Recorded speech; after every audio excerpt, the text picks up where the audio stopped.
In this video, I'm going to talk a little bit about some ideas that Gloria Anzaldúa introduces in her essay that students in this class read. She's talking, this essay, for many students, it touches on our actual lived experience in more ways than many of the others do. And it talks about the area we live in. It talks about the connections that come together in many of the people who are students in this class. So it is both a bunch of interesting ideas, but also a chance to feel more of how the ideas, the theories that we're talking about that have to do with embodiment of communication, how they actually feel in us. So Anzaldúa grew up in the border area, and she's writing about different ways that about the cultural connections that come through her and her life and the different communities she belongs to. And this is an idea that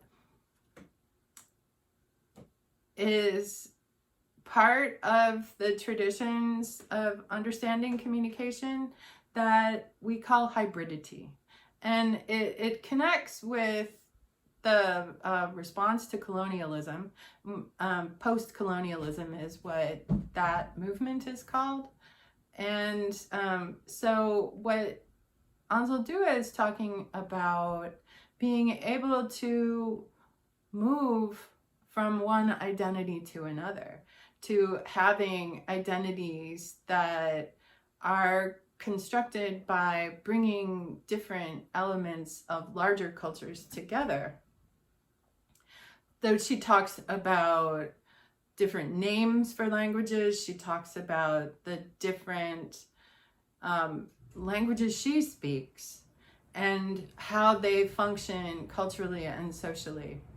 And I would guarantee that there are people in our class who have something of the similar experience of moving from, and it may be all of us, moving from one cultural field into another cultural field and having the expressions change completely. The expressions of culture, I know many of us come to college and we learn to speak a certain way because that's how we speak in college. And in fact, it sounds a lot like news announcers who are mostly Canadian.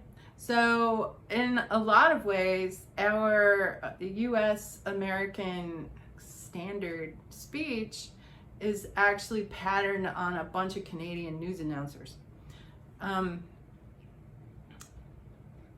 So that's something I'm throwing in, and but that Anzaldúa does not talk about. She talks about different contexts for Spanish, and we have this. English has all those different levels and connections around the world. So what language you're talking about doesn't really matter when a whole bunch of factors come together. So on our US-Mexico border, we have Spanish, Mexican Spanish on one side of the border as an official language, and we have American English on the other side of the border as an official language. And then we have all sorts of permutations of language. And our identity is not just language. Our identity has to do with, our identities are embodied. So what happens if we can recognize 5 different cultures that we belong to? Well, we have to learn the literacy of each of those cultures, and then we can move from one culture to another, and we switch codes. So when you come to college and you speak the way Canadian news anchors speak, that's one code.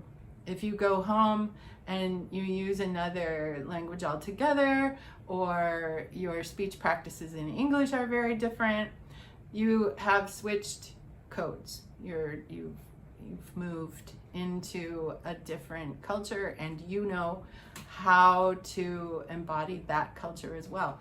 So there's a lot of power in being able to switch codes. And one of the things that research has shown that's very interesting is that code switching is actually easier for people who are members of minority groups of all sorts in society. If a person is a member of the hegemonic group in society and has the hegemonic cultural expression, then that person has a hard time even seeing that there are different cultures with different ways to be in a particular society, because theirs works wherever they go. Their expressions of the dominant culture work. Whereas for those of us who are not members of the dominant culture, in the United States, this would be white men, middle class to upper class, people who've been to college, if they're old enough to be in college. Everybody else is in some way in a group that is labeled as specific. And so if you're a woman and you've learned to navigate a profession or a family that's dominated by men, you learn to change your behavior, your cultural expression, your expression of identity, so that it works in situations that you are interacting with men. You recognize that if you change something, things go better. And people who are people of color, immigration is part of learning how to switch codes from the culture of your birth to the culture of the new country you've lived in. But at the same way that if you are born in, one of my favorite comedians is Trey Crowder, and he grew up in Eastern Tennessee, and he speaks like what he calls a redneck. He calls himself, as in his comedy show, he calls himself the liberal redneck. And part of the reason that this is funny is because his accent when he speaks English is associated with Appalachia and the associations that Americans who don't live in Eastern Tennessee make with that speech is that the people are ignorant, racist, conservative, and probably meth heads. Well, Trey Crowder has been to college. He has, if you find him on YouTube, you'll see that the kinds of politics that he holds are not like the ones that are the sort of standard expectation that most other Americans would have for someone with his language. And so that then makes it a surprise. And it's funny because he's talking about progressive politics in a voice that we expect to espouse a very different kind of political agenda or cultural agenda. So he can turn off his accent, and he does it in his stand-up routine. He'll talk like a Canadian news anchor, but then he switches back because part of the response he gets from people is that, you must be putting on this accent. But it's not. That is his native speech, and his Canadian news anchor voice is his learned speech. Now, I have kind of lost the thread of where I was going with all of that.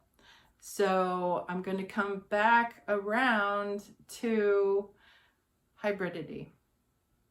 That our identities are often made up of very different influences that we can, and code switching. Code switching where we recognize that we're moving from one cultural field to another and adjust our communication to fit in that cultural field. Those are the things I want you to take away from this mini lecture.